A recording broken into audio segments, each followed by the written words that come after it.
Hey guys, how's it going? Tricia, how are you?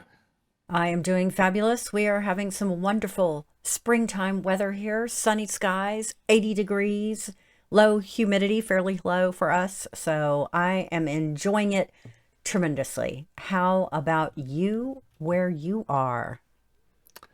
Well, I actually went out for a walk earlier and it looked sunny, so I put some shorts on, but a hoodie on just in Hmm. case. It was not warm enough for shorts. Oh, It was about 11 degrees. Now, I'm just trying to work out again what that is in Fahrenheit. It is roughly 52. ooh, that's a little chilly. Yeah, so it was a fresh walk, shall we You say? did, you went briskly, right? Absolutely, yeah. It was nice. It was really good. But yeah, not wasn't quite with the weather for shorts. But in May, I mean, we have had some nice weather here so far this year. So fingers crossed, weather, it warms up a bit, so it can be short weather. There's something about when it starts getting warm and we hit May, and I think it's like a Skinnerian thing. So Mm. if you ever studied psychology and you had B.F. Skinner and he would teach the chickens how to play piano and or the birds they would peck the thing and get the pellet. Well, I'm sort of like that in the sense that I'm very conditioned to once it starts warming up I'm thinking, oh, it's time to pack my bags and go to Vegas for the summer. Oh yeah, of course. So like I start having that feeling, right? Hmm. Of course, as we well know, last summer didn't happen. Hmm. This summer, well, for me, it's not happening because I'm moving house and all. But I still have that, very strong urge, like, oh, I want to get my suitcases and pack them up and go to Vegas for 2 months of summer camp. Yeah. So it's a little bittersweet, right? Because, they are moving the World Series to the fall time. In case anybody's just now tuning in and they haven't heard that, it's going to be in the fall time. So that'll be interesting. But summertime and poker to me just goes together, right? Yeah. Yeah. Yeah. Yeah. So I think I'm keeping my options open for Vegas this year. For I the just don't fall even. time Yeah. or for So the summer. Okay, for so for fall. fall, yeah, this year, 2021. 2022, I'm fairly confident I will be there. But And this and this year, hopefully it'll be back in the summer, right? In yeah. Well, you say 2022. hopefully. I mean, I'd quite Well, like it to be in the autumn or the fall, as you guys say. well, there's pros and cons to each, right? Hmm. So I think if it's in the fall time, my concern would be that the field sizes would be smaller because people who have families, like the kids are back in school and, all this, and maybe they're not going to be able to come. But then that's a double-edged sword too, because if the fields are smaller, then maybe you have a better chance, but then maybe you don't because the fields are smaller and they're filled with only stone cold killers. So I don't know, right? Hmm. And then of course the price pools are smaller if the fields are Yeah, smaller. So I that's don't true. know, I mean, right? yeah, it'd be good to see what happens this year, to Yeah. see what the numbers are like. Yeah, I think there's been some debate as to how busy and how popular it would be at that time of the year. So I guess only time will tell. But you'll be the reporter on the ground for us, Trisha. I'm You'll hoping be that there. I'm gonna go out for at least a little bit of it this fall. But you know what I think? I think this fall may not give like an accurate picture because I think there is so much pent up demand Yeah. that people are just like, I don't care what I got to do. And we haven't been able to travel, most of us, for like a year and a half. So maybe people this year would have vacation time saved up and they're like, by God, Right. I'm Yeah. using it. But then next year could be a completely different scenario because maybe we've all been back to work and we don't have the Yeah. vacation time True. anymore. You know what I mean? Yeah. Yeah. Yeah. So, but the demand, I think, is going to be huge. And I think if nothing else, the weekend events will be tremendous Yeah. this year for sure, Hmm. right? I, I read somewhere they're doing something special. Oh, I think they're calling it the the reunion, and it has reunion. like Yeah, a that's 5 million guarantee on it. sounds right. That sounds pretty juicy, eh?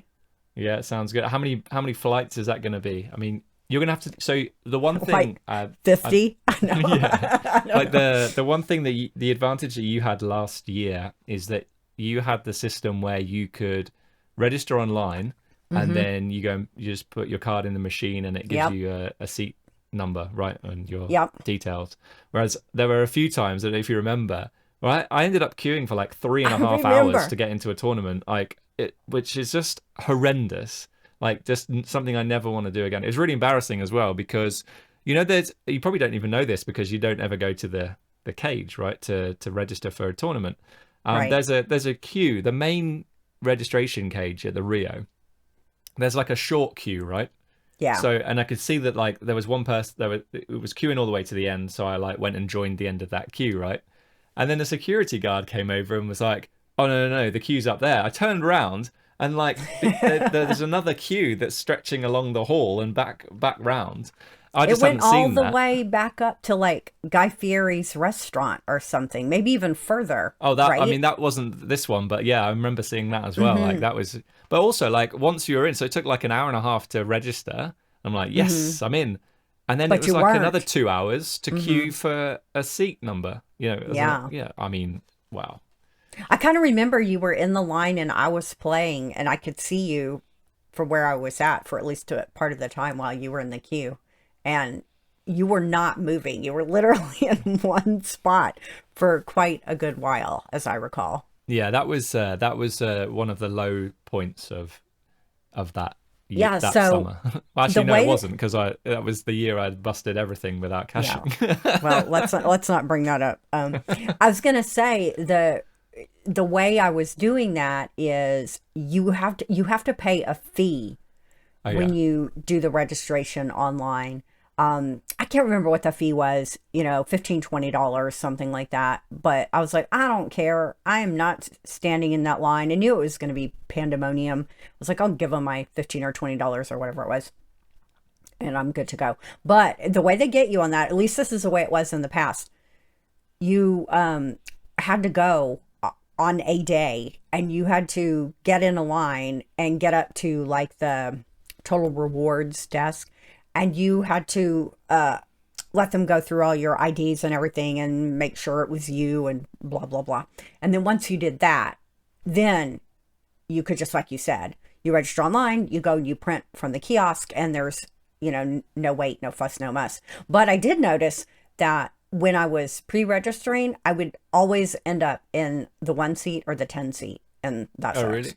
Yeah.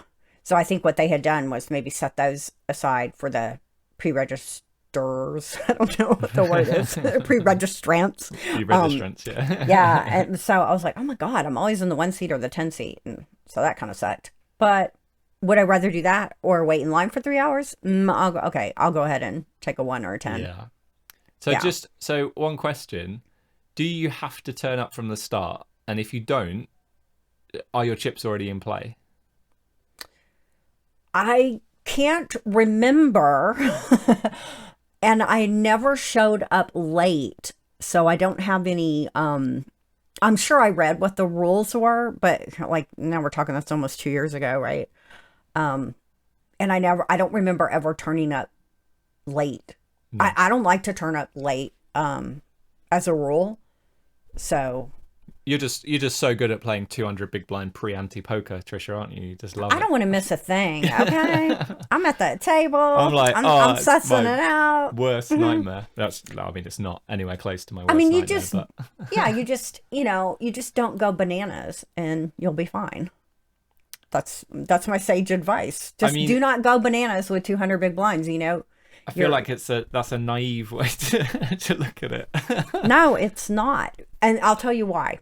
Okay. I'll tell you what. Look, I'm pushing back now. No, it's not. This is going to be the name of my new bestseller. Don't go bananas. Because whenever you see people getting into trouble, like that's what it is. You'll see like cash game players, and they're always like licking their chops when the tournament players come because they know that the tournament players, not everybody, Gareth, okay? So not everybody needs my manual. But some people, they'll be, like you said, 200 big blinds deep, and they have a one pair hand, and they go nuts. Yeah. And of course, the cash game players are like, come to mama, right? Or daddy, because, so that's what I mean when I say don't go bananas and you'll be fine. Yeah. I know. I mean, I can't remember that if I've ever run a 200 big blind pre-ante spot in a solver. I don't even know. Well, I Okay. mean, I have a vague idea, but I know like what it's going to say. No matter what you run, it's going to fold. say fold. It's not a satellite, Tricia. Fold. Just get out. Right? You got the nuts, you're in.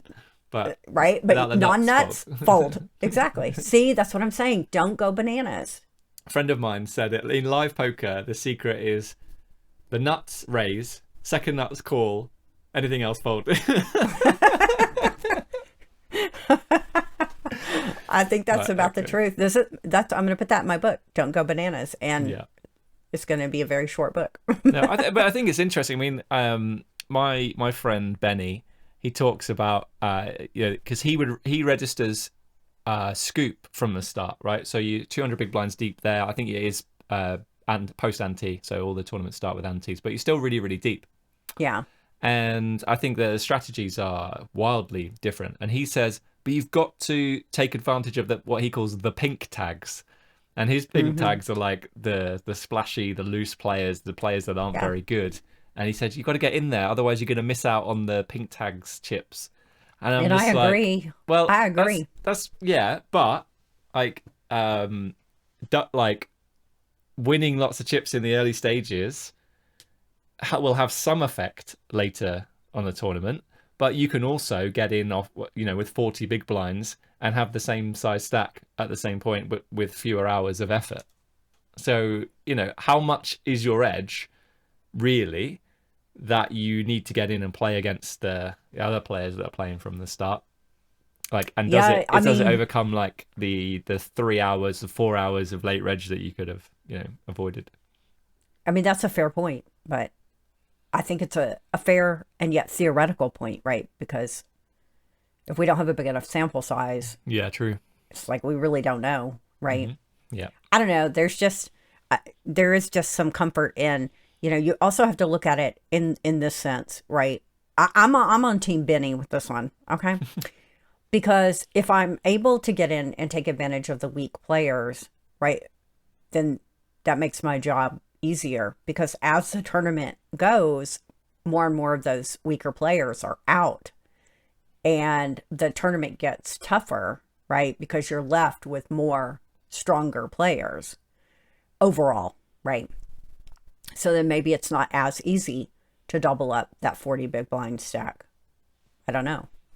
Well, I mean, yeah, I guess we'll leave it there, and we have very different opinions as to when we should get into poker tournaments. My biggest argument is that I just don't think anyone's played enough 200 big blind pre-ante poker to really know what's going on. And you could be right about that. But if you go back to the rules, if I make the nuts, then I don't have to worry about it. I can just go You just hope they've got the bananas. second nuts and they call. Yeah, that will go. That will go raise. in my. That will go in my book called "Go Bananas." So Okay. volume 1 is "Don't Go Bananas." Volume 2 is "Go Bananas." Sounds good. When's this book out, Tricia? I don't know. Next week, because I don't really have that much to say in either one. But yeah, I think it's so, it's fun, to think about the different sides to the game and the different angles, because you can make good arguments on both sides. And I think that's why the favorite phrase in poker is, it depends. Mm. So when somebody's like, oh, what should I do? Blah, blah, blah. It's like, it depends. And poker is very much like psychology in that regard too, or psychotherapy, right? Because people want a black and white answer. Why am I depressed? Why am I anxious? Why do I do these things? And people want you to tell them, like, this is why. But it's not like that. It's nuanced, and there's so many angles. And I think poker is the same way. So that's probably why my two favorite things in life are psychology and poker. Yeah, that's great. Well, talking of poker and poker hands and tournament poker, I do have a hand that Ooh, I'm I excited think to hear. we should talk about. So this hand was sent to me by Cruz. That's Cruz, or Z, as you might say. So Cruz is in the small blind with 25 big blinds and is holding the 6 of hearts and the 6 of clubs. Middle Okay. position, who has a huge stack, 93 big blinds, opens up to 2.21 big blinds. It folds all the way around to Cruz in the small blind. He calls, and the big blind folds. So we go heads up, and essentially it's middle position versus small blind. 25 big blinds effective, I guess 23-ish big blinds on the flop. The flop is 10 of clubs, 4 of hearts, 3 of clubs. Cruz checks, and villain bets just over half pot, bets 3.8 bigs into 6.2. And Cruz calls. The turn is the 5 of hearts. So the board now reads the 10 of clubs, 4 of hearts, 3 of clubs, 5 of hearts. And hero here, Cruz, has 6 of hearts, 6 of clubs. So now has second pair with a straight draw. And checks. And villain bets, looks like just under half pot now. And Cruz calls again. And then the river is the 4 of spades. Cruz checks, and the villain jams all in. And the question we've got is this a good bluff catcher? Should we call, or is folding okay? Well, this is your specialty area. So he has come Well, to the right person. when you say that, Tricia, it makes it makes it sound like you're the guy that pumps it off on the river. Let's you're the guy that stations it off in these spots. Let's hear it. Well, I know that you're going to have gone through the Piyo, or Piyo, as some people like to say. I like to say Piyo because I like pie. So I think these are situations that people make a lot of mistakes in Yeah, well, general. yeah. I mean, I would say that most players play way more spots where they've defended the big blind rather than the small blind. Yeah. And when they do defend the small blind, very often the big blind calls as well. So it's actually becomes a multi-way spot rather than heads up. So Yeah. playing heads up spots, small blind versus in position, don't come up too regularly. But also, like, I think that players play them very, like, quite similar, when the small blinds range is obviously very, very different from the big blinds. And I think that other players will play in position as if they're playing against a big blind, when actually they're playing, against a very different kind of range from a small blind call. So yeah, let's go back. Well, let's go back to the flop. So I think when we face what was it? I'm just looking here. 3.8 bigs into 3.8 into 6.2. 6.2. So I said it was just over half. I think it's more like over 60% pot. Yeah, it's So, closer to like 2/3. yeah. So I think Yeah. that pocket sixes here, having the 6 of clubs is really important. So I definitely Yeah. think it's a call. But if you had 6s without a club, I would just fold straight away. And I think having the club is good for several reasons. You've got a little bit more equity. You've got more equity realization, so you can improve to a straight draw on the turn. You can also improve to a flush draw.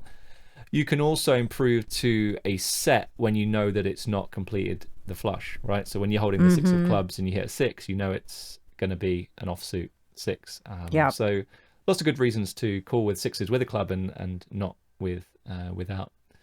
So I think calling flop is good, and I mean there wasn't really any question about the flop. The turn then was the 5 of hearts and improving hero's hand to a pair and a straight draw now. So it just seems like a really, really standard call. So then we do get to the river, and it's around a half pot jam by then. And is 6s a good bluff catch here? So I'm just trying to think about all of the kind of other hands that you could have in this spot.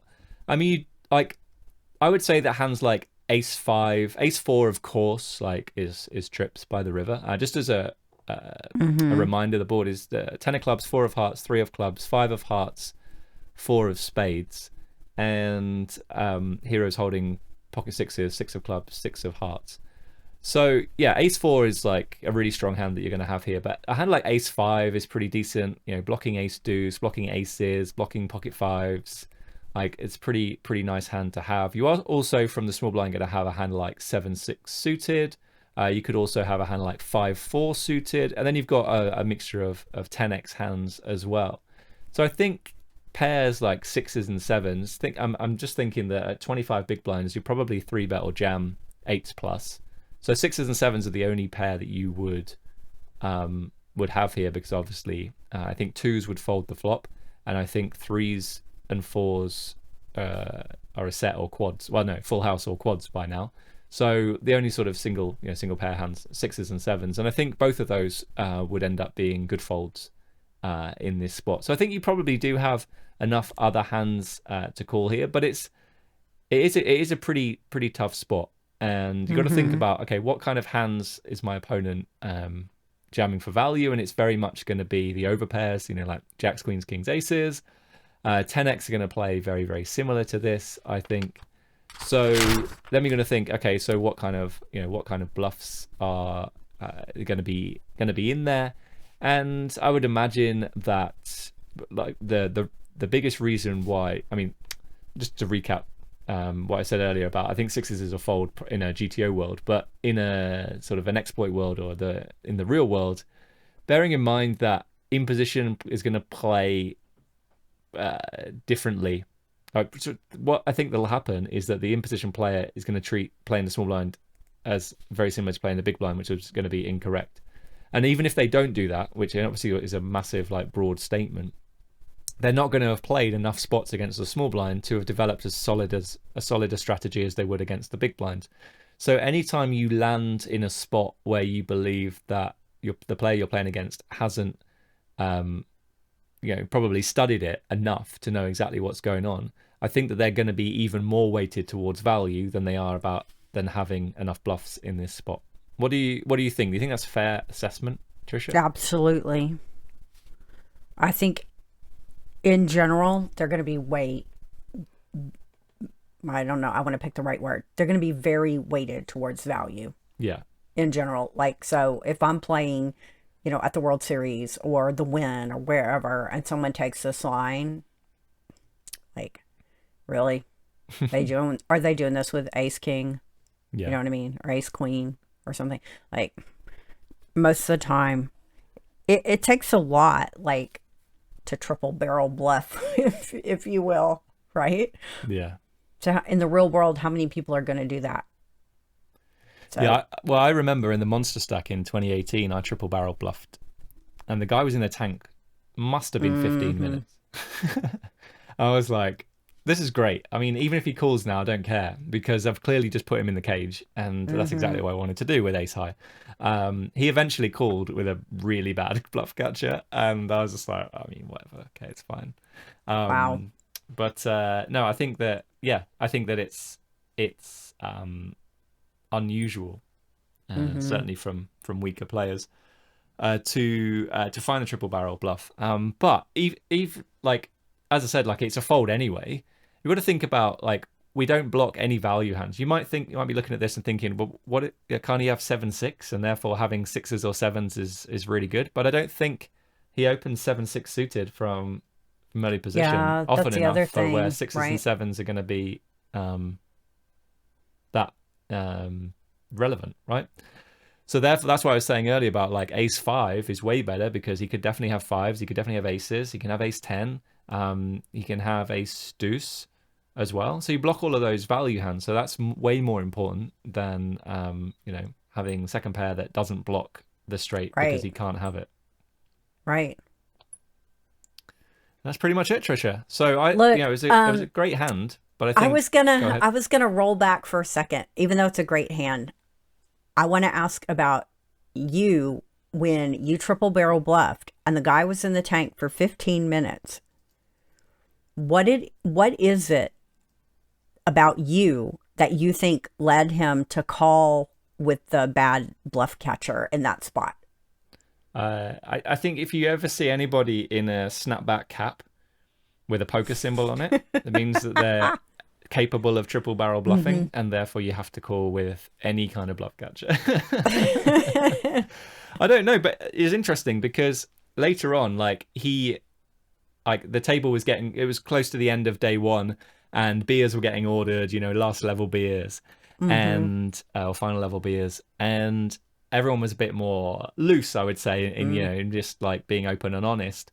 And he would he turned to the guy next to him, and it was across the table from me, but he did it loud enough so that I could hear, and I think he did it on purpose. And he's like, "We've got guys over here putting me in the cage and all like this," and I was like, I felt pretty good actually, even though I'd lost like half my stack. You were like,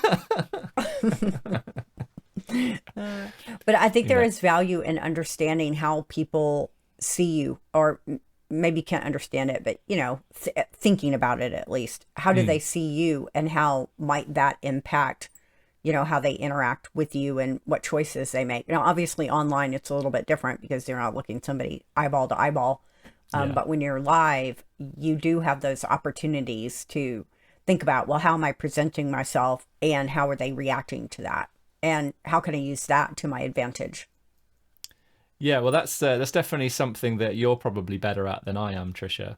Coming from an online background, I get to play live, and then I've seen like a few tells, but I almost feel like tells are a little bit overrated, because Yeah. you can never, like we talked about like bias, I think, on the last episode, and I Yeah, like feel a like couple sometimes you'd be like, episodes okay, back. well, I know he's got a bluff here, right? So I'm going to call. I know, I can tell from the way he's acting, right, that he's got a bluff, and you Yeah. call, and he was bluffing, and you're like, yes, I knew it. But that doesn't prove anything. Doesn't, like, literally, for me, doesn't prove anything at all. It just meant that he had a bluff in that moment, and you called. That's it.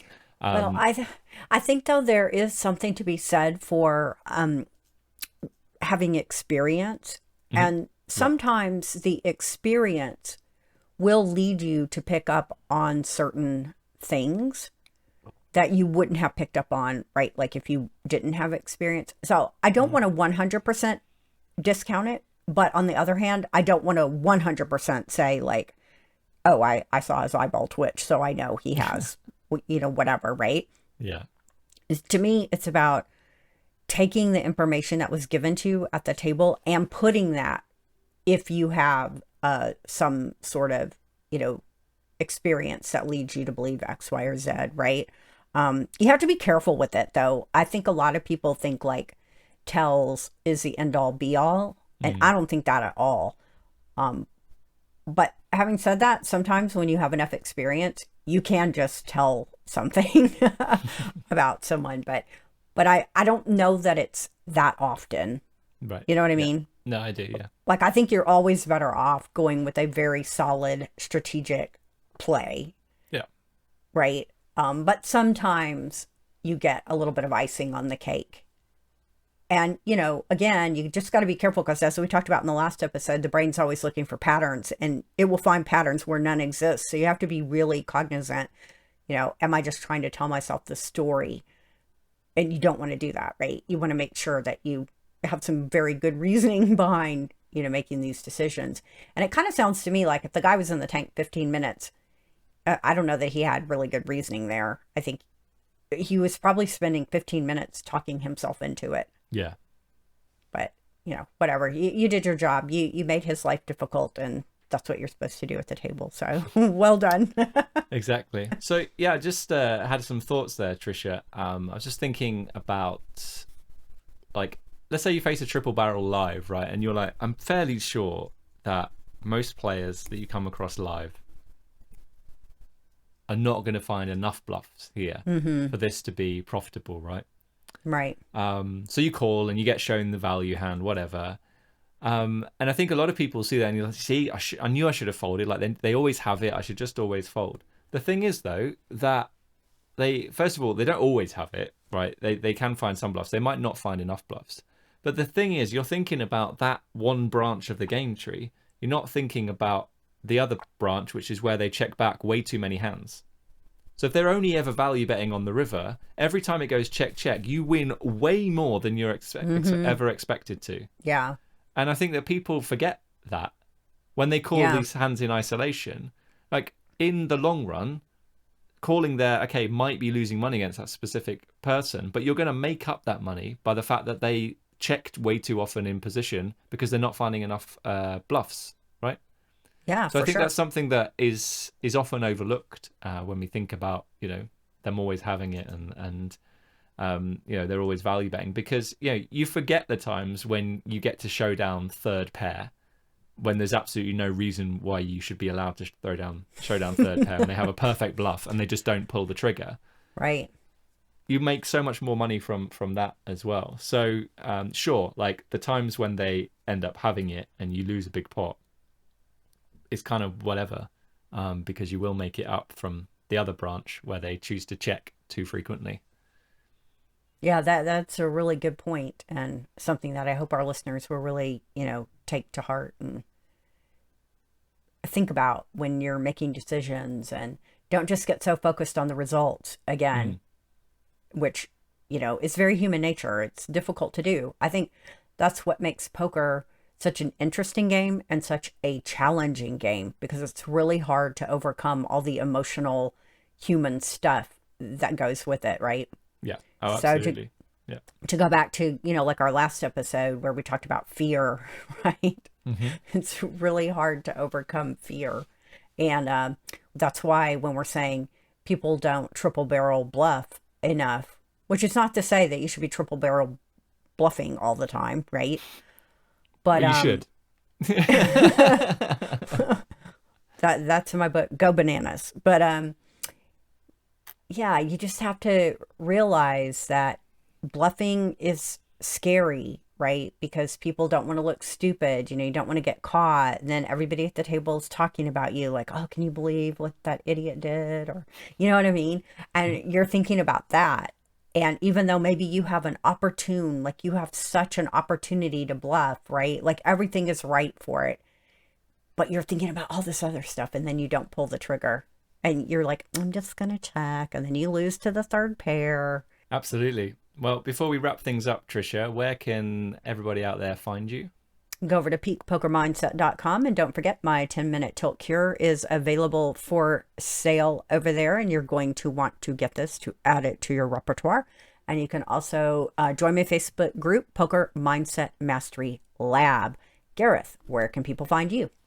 So head on over to my website, mttpokerschool.com, for information about coaching and my course, and all of the social media links on there too, including the YouTube channel, and a link to the Facebook group, which is Poker Profits, MTT Strategies and Systems to Win. Definitely get involved in that. We just started a home game for the Facebook group members. So that was fun. And so if you want to play with the other members on a Sunday, 8 p.m. UK time, so I believe that's 12 p.m. Pacific, 3 p.m. Eastern, and work out the rest, then definitely get involved. Information in the group. You just got to request to join the group, answer a few questions, and then you will be in. So definitely get involved in that if that's something you want to get involved in. Yeah, sounds fun. All right, Tricia. Well, it's been a blast, and hope the house move and everything that you're working on currently is as stress-free as it can be.